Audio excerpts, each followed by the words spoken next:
La limite qu'un enfant adulte doit établir n'est pas contre son père ou sa mère, mais contre sa propre tendance inconsciente à rester un enfant face à eux. C'est la ligne ténue entre gratitude et soumission, entre amour et culpabilité, entre loyauté et emprisonnement. Pendant la jeunesse, le besoin d'approbation façonne chaque geste. L'enfant veut être vu, accepté, compris. Mais à l'âge adulte, ce même désir peut se transformer en une chaîne invisible. Beaucoup continuent d'essayer de prouver leur valeur à leurs parents, même des décennies après avoir construit leur propre vie. Et c'est là que l'amour se confond avec le devoir. Jung considérait la famille comme le premier miroir de l'âme. C'est en son sein que l'individu apprend ou désapprend à être lui-même. Si ce miroir est propre, l'enfant grandit avec un sentiment d'identité et de respect de soi. Mais s'il est trouble, il en vient à se voir à travers les attentes des autres. Il en résulte une vie vécue dans le reflet, et non dans l'essence. Il y a des parents qui inconsciemment maintiennent leurs enfants prisonniers de l'enfance par peur d'affronter leur propre vieillissement. Et il y a des enfants qui acceptent cette prison, croyant qu'ils sont aimants. Mais l'amour qui empêche l'autre de grandir n'est pas de l'amour, c'est de l'attachement déguisé en attention. La psychologie analytique nous enseigne que la véritable croissance se produit lorsque l'individu intègre l'héritage familial sans s'y soumettre. Cela signifie reconnaître ses parents en soi, leurs vertus, leurs défauts, leurs histoires, tout en choisissant son propre chemin. Sans culpabilité, sans rupture, mais en pleine conscience. Le respect ne naît pas de l'obéissance, mais de la clarté. Lorsqu'un enfant adulte établit des limites, il ne rejette pas ceux qui l'ont élevé.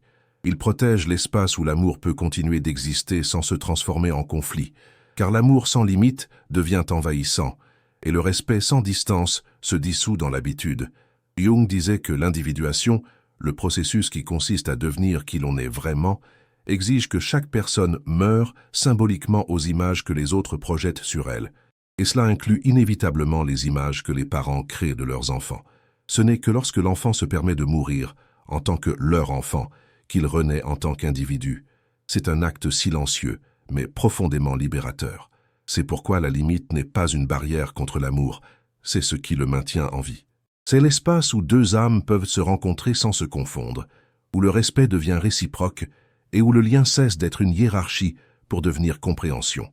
Dans cette vidéo, nous allons comprendre, à la lumière de la psychologie analytique de Jung, pourquoi l'absence de limite détruit le respect, comment l'inconscient familial manipule le comportement adulte et quel est le véritable chemin vers la maturité émotionnelle au sein de la famille.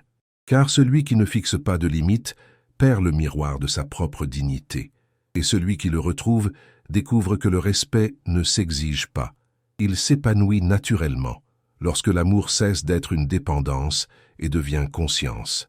Dans l'enfance, l'amour est une dépendance. Dans la jeunesse, c'est de la gratitude. Mais dans la maturité, l'amour doit devenir conscience. Jung observait que de nombreux adultes restent prisonniers d'un archétype, celui de l'enfant éternel, le fils qui ne se permet jamais de grandir devant ses parents. Il estime devoir compenser tout ce qu'il a reçu, même si cette dette n'a jamais été demandée.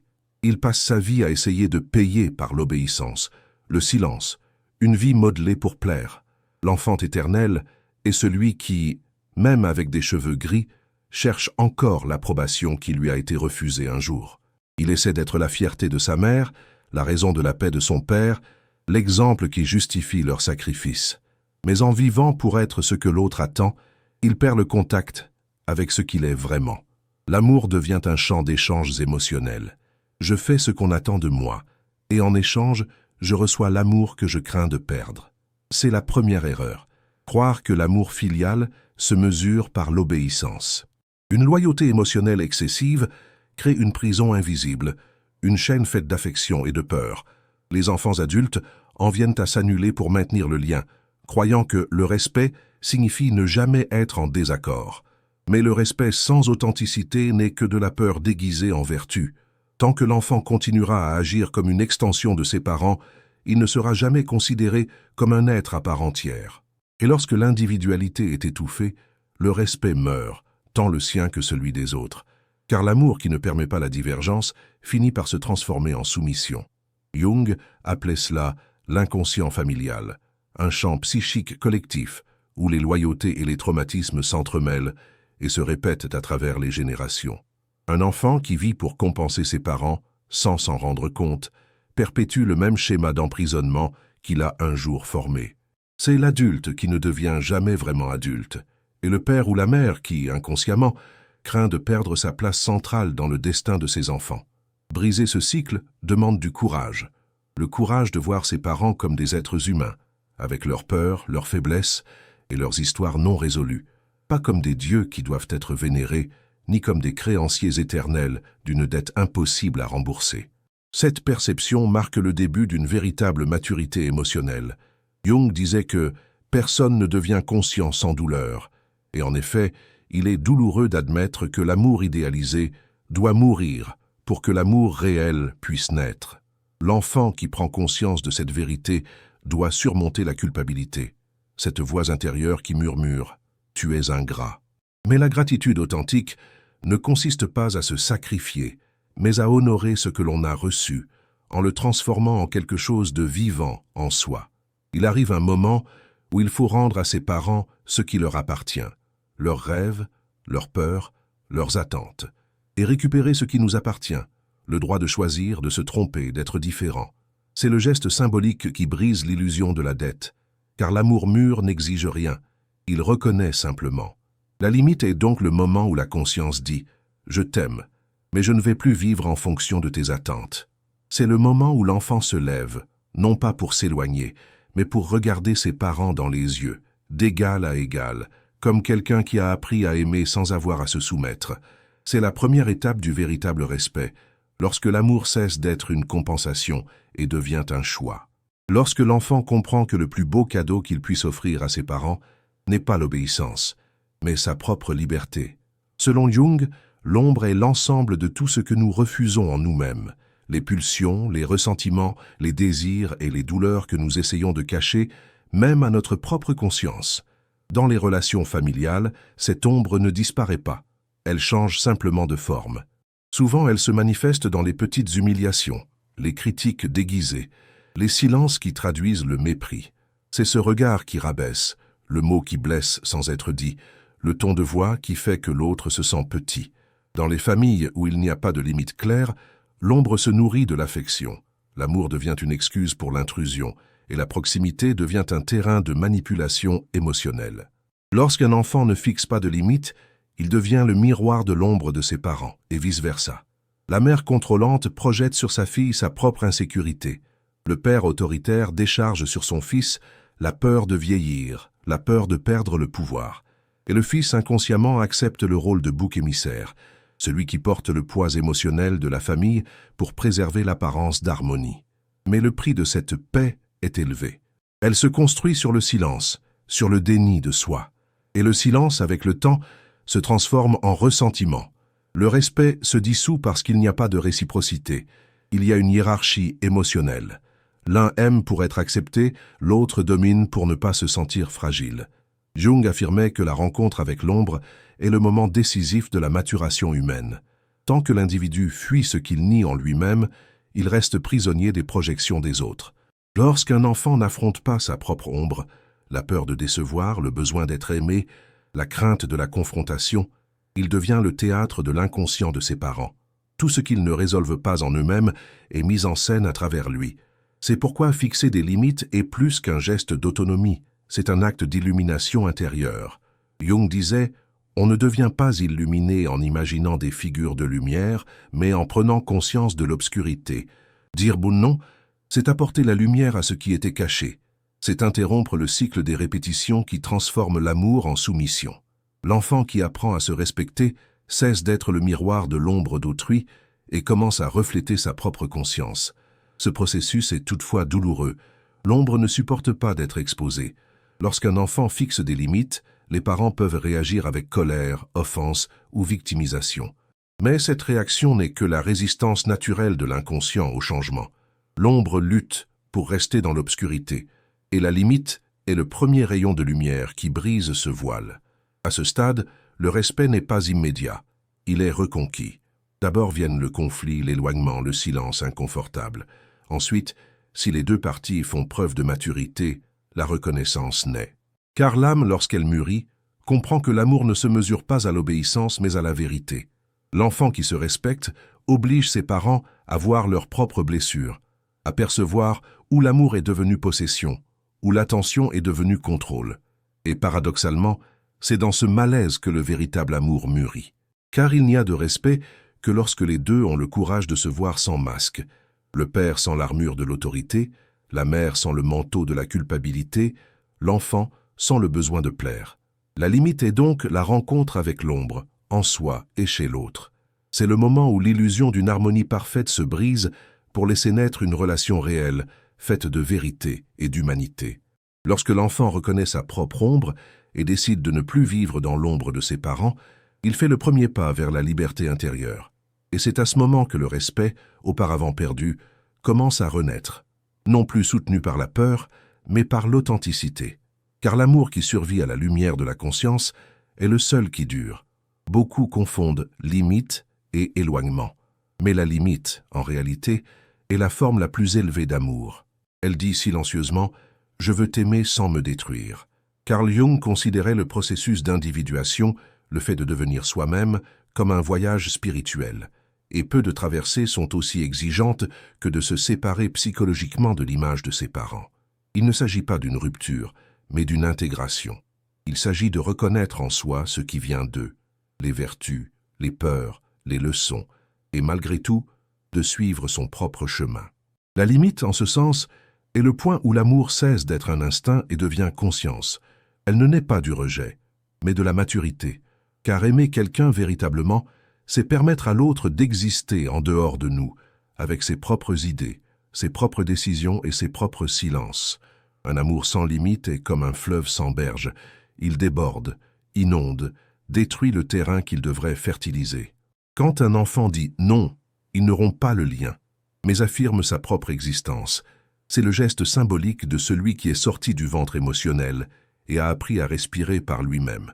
Jung disait que le développement humain consiste à se libérer de l'inconscient collectif et à devenir un individu. Et cette libération commence lorsque l'enfant cesse de rechercher l'approbation et se met à rechercher l'authenticité. La difficulté est que beaucoup confondent autonomie et ingratitude. Les parents qui ont consacré leur vie à leurs enfants peuvent percevoir cette limite comme une sorte de rejet. Mais en réalité, c'est le contraire. Cette limite est la reconnaissance que leur amour a été suffisant pour que leur enfant puisse voler de ses propres ailes. C'est le signe que leur attention a rempli son objectif. Un amour mûr est celui qui supporte l'espace entre deux consciences. Il n'exige pas de fusion, ne demande pas une présence constante, ne se nourrit pas de contrôle. Il s'épanouit précisément à la bonne distance, l'espace symbolique où chacun peut respirer sans craindre de perdre l'autre. Cet espace est le territoire sacré du respect. Jung comprenait le respect comme une forme d'amour spirituel. C'est la reconnaissance de l'âme de l'autre comme quelque chose d'autonome, de mystérieux, et qui mérite d'être laissé en paix. C'est pourquoi la limite n'est pas une barrière, mais une révérence. C'est dire « Je vois qui tu es, mais je n'essaierai pas de te posséder ». Le véritable amour ne veut pas modeler, il veut comprendre. Il ne veut pas retenir, il veut soutenir. Et seuls ceux qui ont appris à fixer des limites peuvent aimer de cette manière, car ils n'aiment pas par nécessité, mais par choix conscient. Quand il n'y a pas de limite, l'amour se confond avec la peur. La peur de perdre l'approbation, la peur d'être oublié, la peur de ne pas être à la hauteur. Et la peur, lorsqu'elle s'installe, transforme l'amour en dépendance. Dépendance affective, dépendance à la validation, dépendance à la présence. Mais la limite dissout cette peur, car elle apprend à faire confiance. Celui qui aime vraiment n'a pas besoin de retenir pour rester. C'est là que le respect renaît non plus soutenu par la hiérarchie familiale, mais par l'égalité émotionnelle.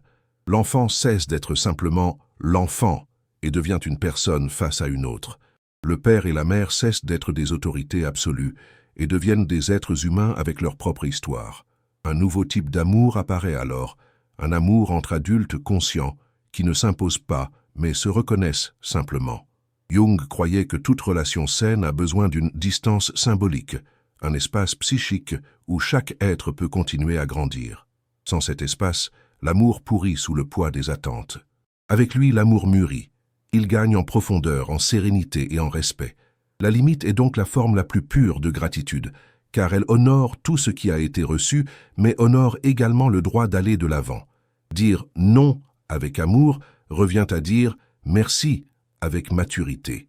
C'est la limite qui préserve le respect, l'espace où chacun est libre d'être qui il est, sans culpabilité, sans dette et sans crainte de perdre l'amour. La culpabilité est le plus silencieux des manipulateurs. Elle ne crie pas, n'exige rien, elle murmure seulement. Et c'est précisément pour cela qu'elle est si dangereuse. Les enfants adultes portent souvent une culpabilité inconsciente de ne pas répondre aux attentes de leurs parents, en particulier lorsque ceux-ci vieillissent. C'est une culpabilité qui s'infiltre dans les décisions les plus simples. Rendre moins souvent visite, être en désaccord, choisir une autre voie, privilégier sa propre paix. Chaque choix s'accompagne d'une pensée cachée. Je suis égoïste. Mais en réalité, cette culpabilité est le poison qui ronge le respect. Car là où il y a de la culpabilité, il n'y a pas de liberté. Et là où il n'y a pas de liberté, l'amour se transforme en obligation. Jung affirmait que la culpabilité est un signe de déséquilibre entre le conscient et l'inconscient. Elle apparaît lorsque l'individu agit contre sa propre âme pour plaire à un autre. Lorsqu'il se trahit silencieusement pour préserver le lien, et ce faisant, il perd son intégrité. Et avec elle, le respect de tous ceux qui l'entourent. Beaucoup d'enfants confondent amour et sacrifice. Ils croient que prendre soin des autres revient à renoncer à eux-mêmes. Mais lorsque le soin naît de la culpabilité, il cesse d'être un geste d'amour et devient une pénitence. La présence perd son authenticité. Les mots perdent leur vérité. La relation se maintient alors par un fil de peur. La peur de décevoir. La peur d'être considéré comme ingrat. Le sentiment du devoir, lorsqu'il est déformé, remplace l'affection sincère. Je le fais parce que je le dois, et non parce que je le veux. Je reste parce que je me sens coupable, et non parce que je choisis d'être ici. Ce type d'amour emprisonne les deux parties, celle qui blâme et celle qui est blâmée. C'est un amour conditionnel, qui se nourrit du besoin de réparer quelque chose qui n'a peut-être jamais été brisé. Jung disait que l'inconscient familial porte souvent un schéma de culpabilité hérité. Les parents qui se sentaient redevables envers leurs propres parents transmettent ce fardeau émotionnel à leurs enfants.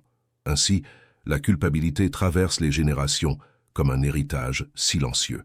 Rompre avec elle est un acte de courage et de lucidité. C'est rendre à l'histoire ce qui appartient à l'histoire, et non plus à sa propre vie. Fixer des limites n'est pas de l'égoïsme, c'est de la santé psychique. Cela signifie préserver sa propre énergie vitale, afin que l'amour ne se transforme pas en ressentiment. Parce que l'amour qui naît de la culpabilité est fragile, il exige une récompense. Tôt ou tard, l'enfant qui se donne par devoir commence à réclamer, même inconsciemment. Et la relation devient un champ d'échange douloureux, où chaque geste s'accompagne de la question « Et qu'est-ce que je reçois en échange ?» La culpabilité n'est pas une preuve d'amour, c'est une preuve de déconnexion. Ceux qui aiment vraiment savent que l'amour n'a pas besoin d'être mérité, seulement ressenti. Mais celui qui agit sous le poids de la culpabilité cherche la rédemption, et non le lien. Il essaie sans cesse d'équilibrer une balance imaginaire entre ce qu'il a donné et ce qu'il a reçu, oubliant que l'amour n'est pas une question de comptabilité.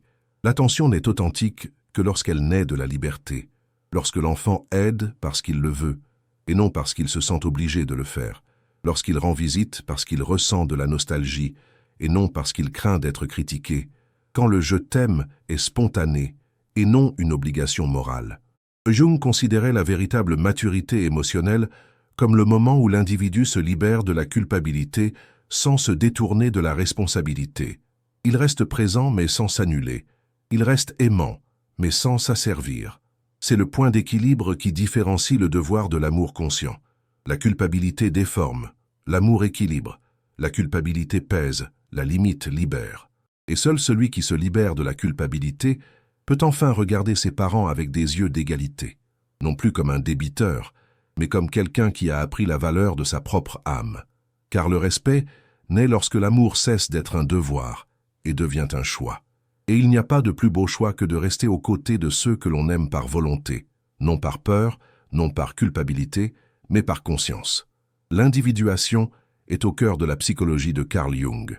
C'est le processus qui consiste à devenir entier, à rassembler toutes les parties dispersées de l'être et à intégrer ce qui a été hérité sans s'y perdre. C'est le chemin de l'âme vers sa propre authenticité, le moment où la personne cesse d'être le reflet du monde extérieur et commence à agir guidée par sa voix intérieure. Et dans aucune relation, ce processus n'est plus difficile et nécessaire que dans la relation entre parents et enfants. Un enfant adulte doit naître 2 fois, une fois biologiquement et une fois psychologiquement. La première le fait venir au monde, la seconde le fait venir à lui-même. Cette seconde naissance est silencieuse, mais profonde. Elle se produit lorsque l'enfant cesse de vivre comme une extension de ses parents et commence à vivre comme l'expression de lui-même. C'est alors que la loyauté aveugle cède la place à la conscience et que l'amour cesse d'être soumission pour devenir présence mûre. Pendant des années, beaucoup continuent inconsciemment à essayer de réaliser des rêves qui ne sont pas les leurs. Ils choisissent des professions, des relations, des modes de vie, non pas parce qu'ils les désirent, mais parce qu'ils ont peur de décevoir. Ils croient qu'ils ne seront aimés que s'ils répondent aux attentes de leurs parents. Mais Jung rappelait, ce à quoi nous résistons persiste. Plus nous essayons de nous éloigner de nos origines sans les comprendre, plus elles nous dominent. La véritable libération ne se produit que lorsque nous intégrons le passé au lieu de le nier. S'individualiser est donc un acte de réconciliation intérieure. C'est reconnaître ce qui vient de notre lignée, les vertus et les blessures, et choisir ce qui continuera à vivre en nous. Il ne s'agit pas de rejeter ses parents, mais de clore un cycle. C'est les regarder avec amour et leur dire « Maintenant, je suis ma propre voix ». C'est la seule limite essentielle, celle de la conscience. Le point exact où l'amour cesse d'être instinctif et devient lucide. À partir de là, le respect surgit naturellement, car il naît de la clarté et non de l'obligation. Les parents respectent les enfants qui se respectent, et les enfants respectent les parents qui acceptent leur liberté. La relation cesse d'être hiérarchique et devient un échange entre 2 âmes mûres, liées non par nécessité, mais par compréhension. Jung affirmait que le plus grand objectif de la vie n'est pas la perfection, mais la totalité. Et la totalité n'est possible que lorsque l'individu s'assume pleinement, y compris dans les parties qu'il a héritées et celles qu'il a décidé de transformer. Beaucoup d'enfants passent leur vie à essayer d'être l'opposé de leurs parents, croyant que c'est une libération. Mais la véritable individuation n'est pas l'opposition, c'est l'intégration. Ceux qui rejettent trop sont encore prisonniers. Ceux qui acceptent consciemment se libèrent. Le respect au sein de la famille naît de cette acceptation mûre, ni de l'obéissance, ni de la rébellion, mais de l'équilibre. Lorsque l'enfant trouve son centre, il n'a plus besoin de prouver quoi que ce soit. Il n'a pas besoin de se justifier ni de défier.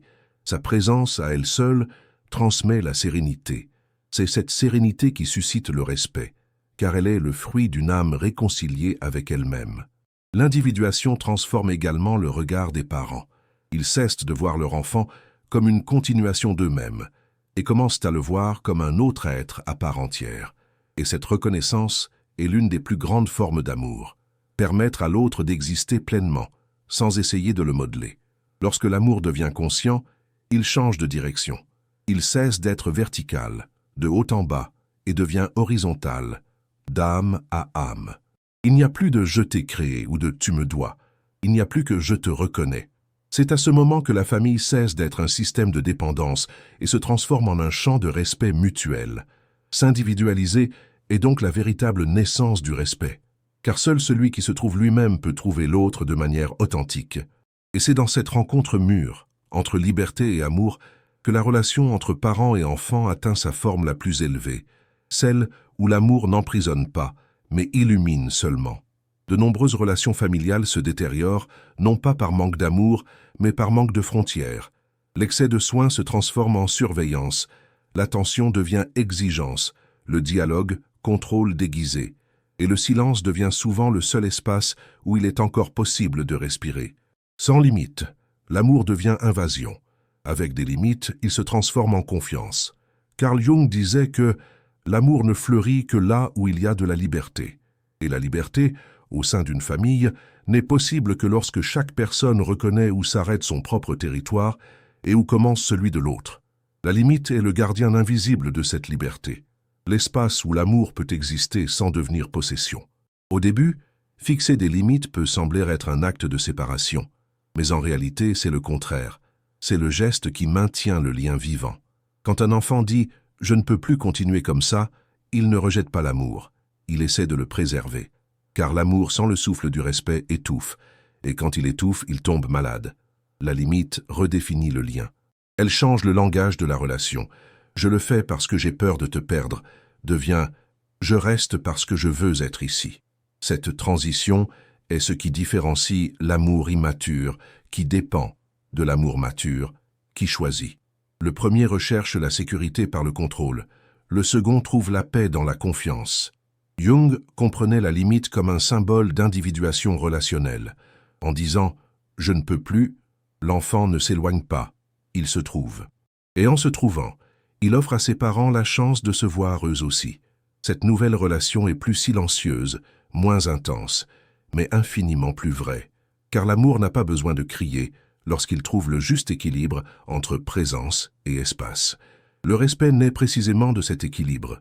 La juste distance n'est pas de la froideur, c'est de la maturité. C'est la conscience que l'autre ne m'appartient pas, ni moi à lui. C'est la reconnaissance que l'amour n'a pas besoin d'une surveillance constante pour exister. La limite, lorsqu'elle est posée avec clarté et sérénité, devient le fondement d'un amour qui peut durer. Beaucoup craignent que la limite crée un éloignement, mais c'est tout le contraire.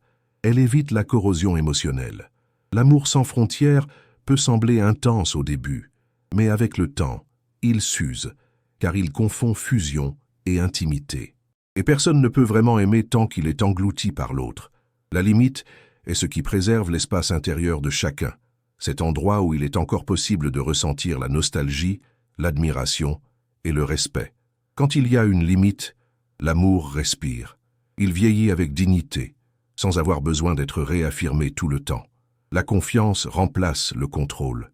Le silence devient repos et non distance. Et la présence, au lieu d'être une obligation, devient un choix.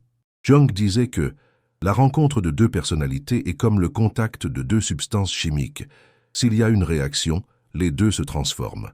La limite est exactement cette réaction, le point où l'amour cesse d'être un reflet inconscient et devient une force transformatrice.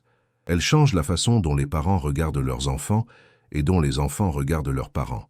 Il n'y a plus de hiérarchie émotionnelle, il ne reste que la reconnaissance mutuelle.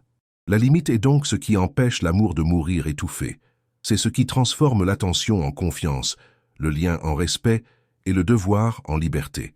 Car le véritable amour n'a pas besoin de murs, seulement d'espace. Et lorsque cet espace est protégé, l'amour peut vieillir sans se corrompre, serein, mûr et entier. En fin de compte, la limite n'est pas un mur, c'est un pont. C'est l'espace où l'amour mûrit et où le respect se reconstruit. C'est l'intervalle entre deux consciences qui ont choisi de rester connectées, non par dépendance mais par compréhension. Carl Jung croyait que la véritable sagesse consiste à ne pas lutter contre le cours de la vie, mais à le comprendre. Et comprendre signifie accepter que l'amour doit changer de forme au fil du temps. Rien ne reste identique. L'attention qui était autrefois une protection doit devenir confiance. La présence qui était autrefois un guide doit se transformer en liberté. L'amour qui ne change pas de forme finit par devenir une prison, car il tente de retenir ce que la vie elle-même demande de laisser s'écouler. Il arrive un moment où les rôles s'inversent silencieusement. Les parents, qui auparavant guidaient, doivent désormais être guidés avec délicatesse. Les enfants, qui auparavant obéissaient, doivent désormais apprendre à guider sans blesser. Cet équilibre est le point le plus sensible du parcours familial, et c'est la limite qui le rend possible. Les enfants qui deviennent adultes doivent aimer d'une autre manière, non plus avec obéissance mais avec conscience, non plus avec culpabilité mais avec vérité, car l'amour mûr ne répète pas les gestes anciens, il les transforme. La limite est le rite de passage de l'enfance émotionnelle à la maturité spirituelle. C'est le moment où l'enfant reconnaît que, pour continuer à aimer, il doit aussi apprendre à se protéger. Dire non avec respect est un acte de courage et de révérence. C'est reconnaître que l'amour ne peut exister au détriment de l'intégrité. C'est se rappeler que chaque âme a le droit d'exister sans être envahie, même au sein de la famille. Lorsque l'enfant apprend à dire non sans colère et à rester sans culpabilité, il honore ce qu'était l'amour et ce qu'il peut encore être. Dans ce contexte, la limite ne sépare pas, elle purifie. Elle rend à l'amour sa forme la plus pure, celle qui n'exige pas de contrôle, mais seulement une présence consciente. Jung enseignait que la véritable relation ne peut exister qu'entre des individus entiers, et l'intégrité naît lorsque chacun accepte ce qu'il est, sans essayer de se fondre dans l'autre. C'est à ce moment-là que le respect renaît, silencieux, solide et éternel. Ce n'est pas le respect imposé par la peur, ni le respect exigé par la tradition, mais celui qui surgit naturellement lorsque deux personnes se regardent avec maturité et reconnaissent « tu es libre, et c'est pour cela que je t'aime ». La limite est donc l'expression la plus raffinée de l'amour humain. C'est le geste qui dit « je te laisse être » pour que nous puissions continuer à être. C'est l'amour qui a compris le temps, qui a compris le passage, qui a accepté le cycle. Un amour qui ne se mesure pas par une présence constante, mais par une réciprocité consciente. Car le véritable amour n'exige pas de soumission. Il exige de la conscience. Et c'est seulement à travers elle que les parents et les enfants peuvent enfin se regarder. Non pas de haut en bas, mais d'âme à âme. Dans ce regard, il n'y a ni culpabilité, ni dette, ni hiérarchie. Il n'y a que de la gratitude, la forme d'amour la plus silencieuse et la plus profonde qui soit.